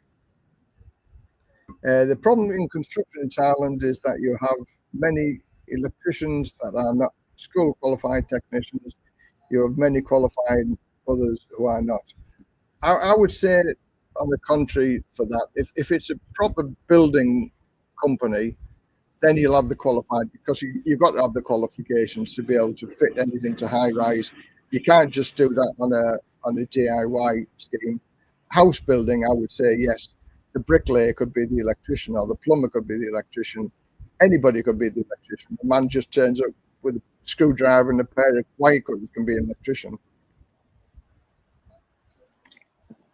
And sadly, that's what the Thai people do. But somebody knows somebody who knows somebody who can build a house for you, and they try to share the wealth amongst the friends. And somebody says, "Oh, I can do that."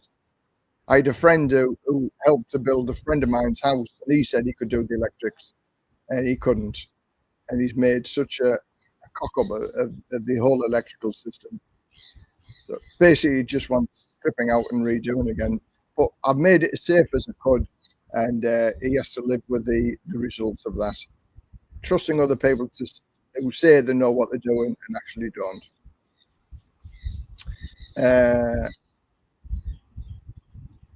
Who else had a big crush on Witchy Poo from HR Puff and stuff? I can't remember that one. But the Good Life with Felicity Kendall. Wow, she was really nice looking woman in her days. Felicity Kendall on The Good Life. I liked her. I had a crush on Felicity Kendall. She was beautiful.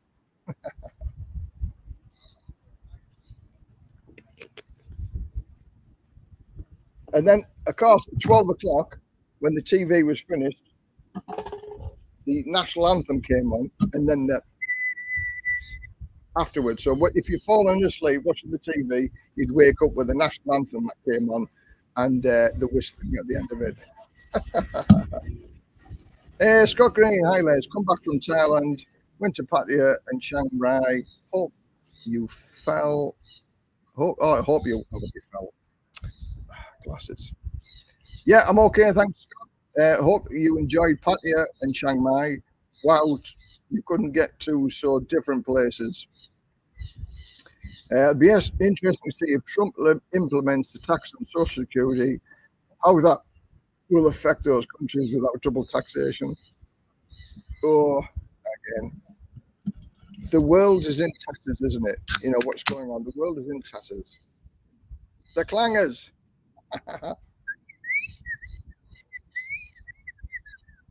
Magic roundabout. Google. Who can name the magic roundabout characters? There you go. Having a singer, soda water, 0 calories. Dougal, Florence, Brian. Who was the other one? Who was the old guy one? Yeah, the magic roundabout.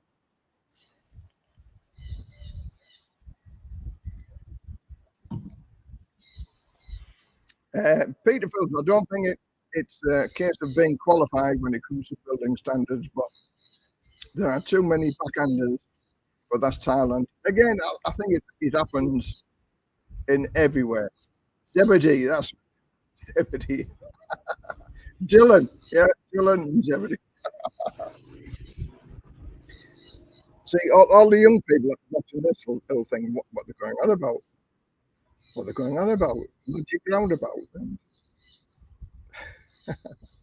kids' programs when we were young.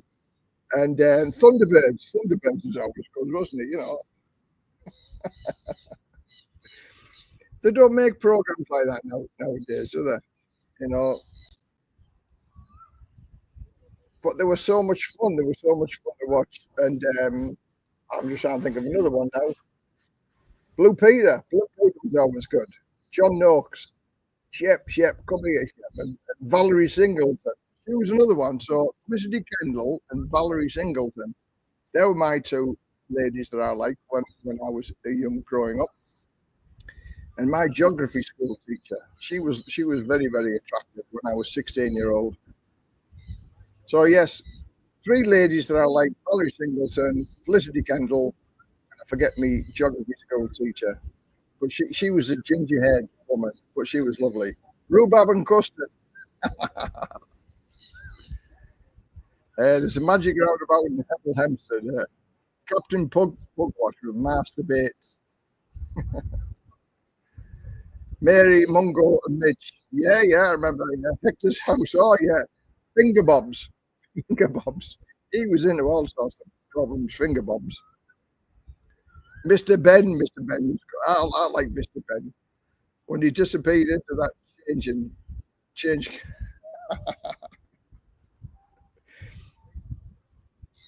So, how many people, give me a thumbs up if how many people thought our childhood and our growing up was better than it is now?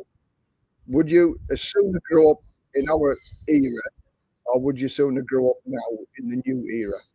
So give me a thumbs up, and that'll show how many people like the fact that we would grow up in our era all again and do it all again. And I wouldn't change anything about it because I loved it. I love my lifestyle. Even though we were poor, we grew up type of thing, you know, and we were in a 2-bedroom house with no central heating, frost on the windows during the winter time. It was like autumn leaf pattern on the window. And we had duvets and blankets and jackets and going to sleep with your dressing gown on, getting up in the morning, freezing cold, outside toilets. Them were the days, growing up. Rising Damp, yeah. Mr. Rigsby. What was it? The controversial guy. He certainly wouldn't be allowed now, would he? Oh, here we go. Another advert for voting.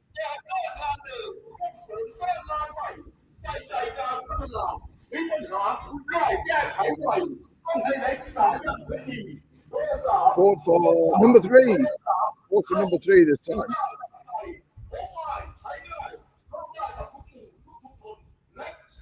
Luxury. We had to live in the paper bag in the gutter. See, it just brings back so many memories of those people living in, you know, what was there? Laurel and Hardy, loved them. Abbott and Costello, that was good. Abbott and Costello. Harry Worth. Everybody watch Harry Worth. Harry Worth was good. And Frank Buff going around the world traveling. I liked all the travel programs. Michael Palin, going around the world. Frank Buff when they did the holiday programs every week. A Place in the Sun, Wanted Down Under. Who was the Wicker's World? Wicker's World. He was probably one of the first ones I used to watch. Susie Quattro, yeah. I like the Devilgate Drive. I remember that. Being on the waltzers, listening to Devilgate Drive. Rainbow. Oh, Will Hay. Will Hay was good, yeah. Little Britain was friggin' hysterical. Yeah, Wicker's World. I love Wicker's World. And Michael Palin, I think I certainly watch on his round the world adventures. I watch every single one of them. Maybe that's where I got the wanderlust from for traveling around the world. Just watching programs like that and thinking there's more to life than living in the UK. I used to subscribe to the Wanderlust magazine, and that was always, it wasn't aimed at the budget backpackers. It was always ISO hotels and things like that. But you can have a fantastic life living in cheap accommodations. I mean, look at the boat trip that we went up and down the river the other day. It cost us 3,000 baht for a couple, so like 1,500 baht each. And we were well oiled that night. I don't drink a lot, but we were drinking from the afternoon until 11 o'clock when we got back, with a karaoke machine. And although on the video there's a lot of Thai music on there, he did play a good selection of English music on there as well. We just went and asked him to play wherever he wanted to play. And when the girls were swimming in the river, we had all our English songs on, type of thing. And it was just good. But if I put any of the English songs on, I'd get a copyright strike on my YouTube channel. So although it sounds as if it's old time music, we had our fair share of English music on as well. 60 quid. 60 quid for a night, for an afternoon and the evening and accommodation, including food and breakfast. 60 quid. You couldn't stop in a hotel room in England for 60 quid, could you? Love Thy Neighbour, yeah, that was good. Bill and Ben, yeah. Love Thy Neighbour, yeah. He was, Arthur, what was he called now? Oh, forget it now, but he was a bald-headed guy. He was always grumpy, and he had a black shop there as well, and he was always calling him names type of thing. And I can't love that. No, it wasn't Love Thy Neighbour. I can't think of it, but he was so bad. And nowadays, he'd be locked up for the things that he said. Tomorrow's World. Tomorrow's World was good. Yeah, wow, that was brilliant. Tomorrow's World. All over yesterday's Panorama. I can still hum the tune now.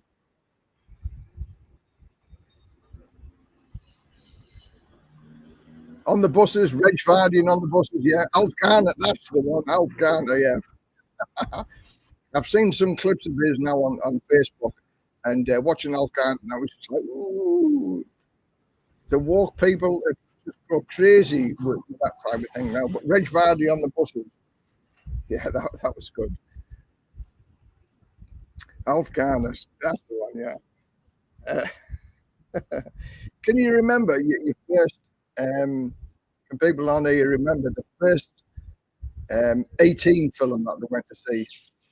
I was 16-year-old, and I put my jacket on and a tie on, and I went to the movies to see Confessions of a Window Cleaner. That was my first adult sort of video or movie that I went to see. Confessions of a Window Cleaner. Wow, that was very erotic in my time. And then the erotic magazine was Grattan's catalogue, lingerie section. But yeah, Confessions of a Window Cleaner was my first adult movie. I had my first alcoholic beer when I was 15.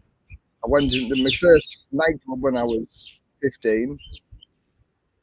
So yeah, 15-year-old, everybody just wanted to be older. And now I'm 64-year-old.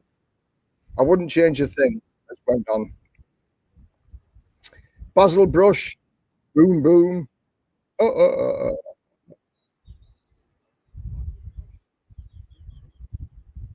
No, I don't remember seeing Olive in a magazine. No. Well, they'll have to do a lot of makeup for Olive. Again, as I said, they don't make. And Mash was good. You know, I love that the theme music to Mash. That was good.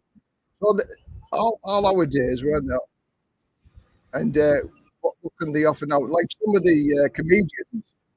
the comedians, you know, were very very good in the days, you know, but all racist, or the Dolby classed as racist nowadays.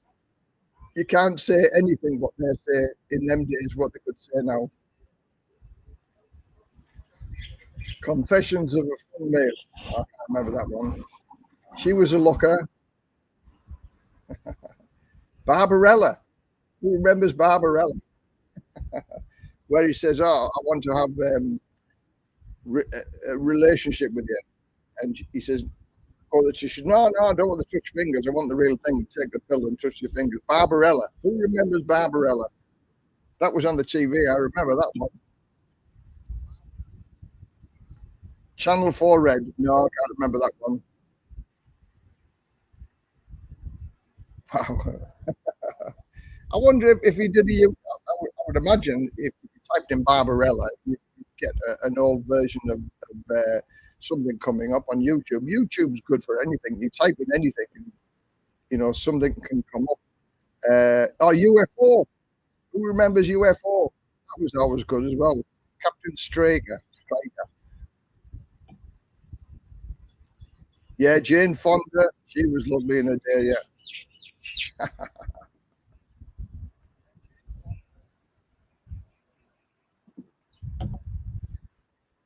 Well, we've come a long way from talking taxes now. Jane Fonda and Major Hot Lips. Yeah, Houlihan. Star Trek, yeah, and Doctor Who with the Daleks. John Pertwee, he was good. I like John Pertwee. He was good. He was a nice guy, John Pertwee, and he played in lots of things. A nice man. Dave Allen, yeah, we were thinking this in. Again, I've seen Dave Allen. I typed him in the YouTube videos. You know, I just wanted to laugh at some comedians, and Dave Allen came up. He was good, wasn't he? He really was. Donna Summer, yeah. Blondie, oh, she was very nice in her day, wasn't she? Blondie.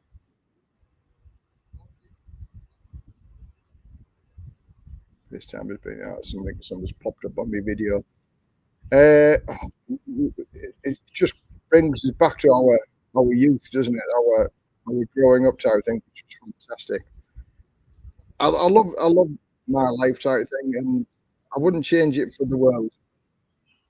And I certainly wouldn't want to start all over again now, because it's just so complicated with work and stuff like that. And yeah, basically, when I left school, I had 2 weeks when I left school that I was unemployed, and after 2 weeks, I got a job, and I've worked ever since until I was 50, and then I retired when I was 50.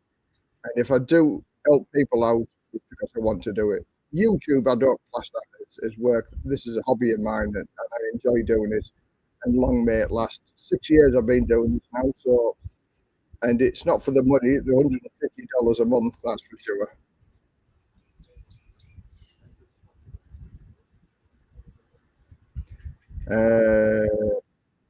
Yeah, Samantha Fox. Samantha Fox, and what was the other one? Oh, she's married to another celebrity, isn't he? Samantha Fox, and I forget what she's from now. But she was the more attractive one out of both of them, and she was sort of like the mum next door. I can't remember her name now, but she's still very pretty nowadays. Linda Lusardi, yeah, Linda Lusardi, yeah. Out of the two, Linda Lusardi wins 100% of the time. Yeah, and Linda looks like that. Again, I've looked on the video on the YouTube with Linda Lusardi then and now. She's still a body-looking girl, that's for sure. You know, all growing up in our generation type of thing, isn't it? Fantastic.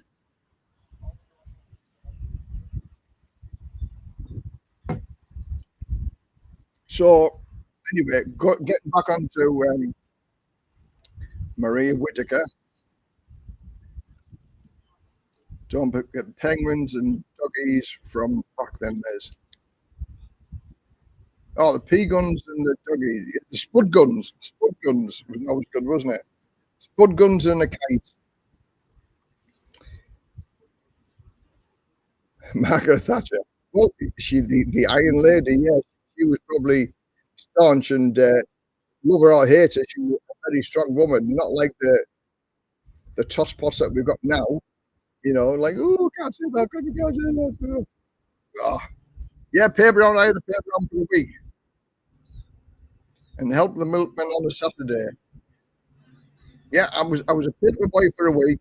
I put my name down to be a paper boy delivery just to start making some money. And I was holiday relief. So I did the paper round for a week on the morning and on the evening. And on the Sunday, I had to do 2 deliveries. And I can't remember how much I got paid, but I thought, oh, that's a lot of hard work. And when I went back to the paper shop on the Sunday after the first delivery, she said, oh, you got another delivery now. And the furthest away was the Grangetown fire station, which took me 25 minutes to walk to deliver one paper because I didn't have a bike. And I didn't have a bike. This will make you laugh. I didn't have a bike. And my dad had a Vauxhall Viva car. And I came home from school one day, and my dad said, listen, son, go and have a look in the backyard, see what's in the backyard. And I went in the backyard, and my eyes lit up. And it was a bike, a brand new bike. And I tried to sit on it, but my feet just to stay touch the pedal side of thing. And I thought, oh, I've got a bike. And I came in and said, oh, thanks, Dad. It's a little bit, but you'll have to lower the seat a little bit because my feet just won't touch the pedals. He said, no, it's not your bike, son. It's my bike. He said, it's cheaper than using the car to go to work. You could have just knocked me out with a feather. I was so disappointed. I didn't.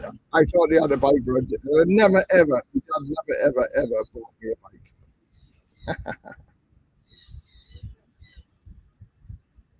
Yeah, my dad never ever bought me a bike, but we went into the local scrapyard and me and my friend, it was good at building bikes. We made the bike up. It was from all sorts of bits and pieces, but then I had my own bike, but it was all from scrap parts. And I had more fun riding that bike than we would have done if I'd have bought a brand new bike. So yeah, being poor, it opened your eyes and it makes you value what you've got for money-wise. Where if you're rich and wealthy all the time, I would have thought that value for money is gone because you can just have whatever you want.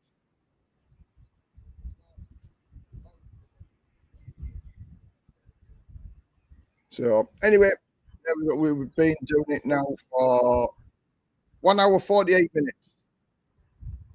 Any other questions? Like we've sort of drifted off a little bit, haven't we? You know, living in Thailand, watching UK TV and American TV and things like that. But it's been good fun. I mean, we've walked back down memory lane. I met Martin Shaw from the Professionals. Oh yeah. Miami Vice music. I bought the tape, Miami Vice music, in my Ford Capri. I used to play that very loud. Miami Vice music. I love that. I met Martin Shaw from the Professionals. Good. How do Thailand tax regulations on bar fees affect the pricing strategies of energy companies? What are the long-term consequences of the country's energy market? Well, it depends how much energy you put into it and how much energy she takes out of it. And the price of energy is always negotiable, no matter where you go. You start off with a bit of lubrication with the drinks. that helps lubricate everything. And then you go in the negotiation phase, which then gets you the deal on the price on the market at the time of purchase. And it is a government fee set by the government, who are in charge of the government, and they will ultimately decide the fee you are going to pay for a certain amount of time. And then after that, it's negotiable again on a further investigation of the process. But it all starts again with a drink. I think that helps with the challenges of that one.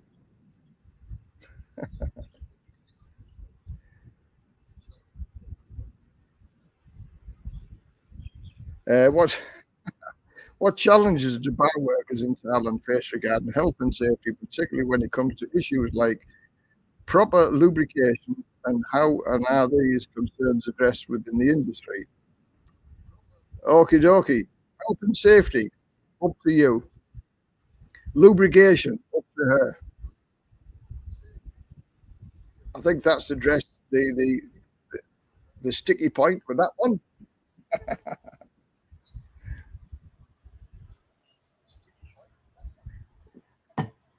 We're in a situation where us guys that live over here pay for everything. And I think it, as Gordon said earlier on, there's about 1 million foreigners over here. They've got to take into consideration, this is back on a serious note, they've got to take into consideration the income we provide us million foreigners on a day-to-day basis. I agree that they've got to look into the system because there is a lot of foul play going on at the minute with the Ruskies and the Chinese. So yeah, they've got to stamp down on that. But please don't let it be the detriment to the nice people. Good guys in, bad guys out. That was a statement a couple of years or so ago, and I think they need to react on that a little bit more. The good guys in, take care of the good guys, and stamp very hard on the bad guys. And sadly, it's a few bad guys that are tarnishing it for everybody else living here in Thailand. There's been a lot of news about the fights and disputes and things that are going on in Pattaya, in Phuket, and in Pai. And it's all based on foreigners. But I'm sure the Thai people make enough fracas as well with arguments and stuff like that. So sadly, it is the foreigners who are getting targeted with this, and it's the foreigners who are causing all the trouble, which I think it isn't. Isan Man, hello Isan Man. I mentioned you earlier on in the video. I went to the local tax office in Oud and I bought money on 2 times and had a proof it was money I had before the 1st of January 2024.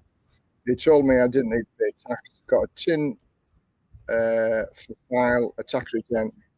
Hello there, Ethan. I mentioned you earlier on in this blog with regard to you once put a comment on there, the proof is in the pudding with regard to frozen taxes or the frozen state pension that you get it increased.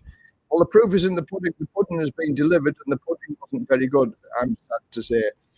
And I've taken up the case with this gentleman who went over to the Philippines for to increase his state pension.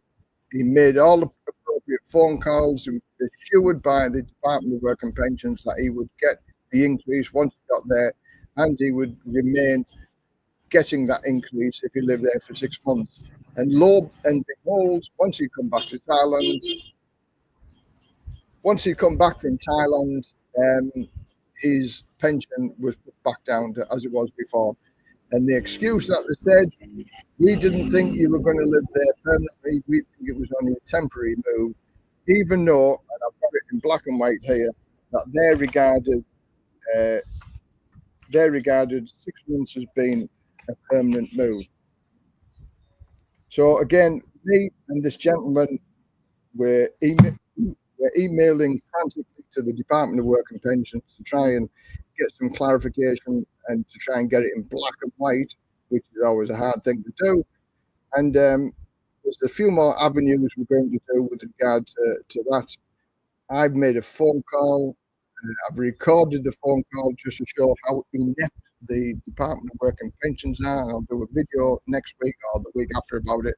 I'm still waiting for various answers from the Department of Work and Pensions from my emails that I sent to them.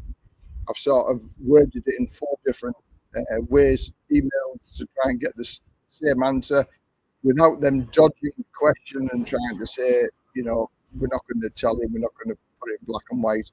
I've asked for an assurance that whatever I ask for is going to be answered correctly, that they can't get out of it. But let's see what happens. But sadly, your words come to fruition. The proof is in the pudding, and the pudding was spoiled by the Department of Work and Pensions, who stopped paying this guy the pension that he deserves. Hi, Les. I was in Samui in 2009. We'll be back in Samui May the 2nd. Wondering how much it has changed. Well, I was in Koh Samui 2002. It's beautiful, and we're going to Koh Samui for either Christmas or New Year. We can't decide which year. I'm just looking at the hotels now. But we're going to go back to Koh Samui. My wife's never been to Samui, and it's a beautiful island. So, yes, I'll go back there and see how much it's changed from when I went there. How does the influence of the Thai royal family intersect with issues of corruption? I have no idea. It's above my pay grade. Whereas the Thai royal family, nobody disrespects the king because of His Majesty's law. So if you say anything about the Thai culture or the Thai monarchy, you can go to jail. It's as severe as that. So nobody criticizes the king or the royal family. Does anybody live in Chiang Rai? I'm sure they do. Unrecognizable from 2009. I would imagine that's Koh Samui. I know when I went, 2002, we stayed in Chuang and Luang. Lamai and Chuang. And I remember Lamai, we stayed on a little shacks on the beach, and it was so romantic, so nice and beautiful.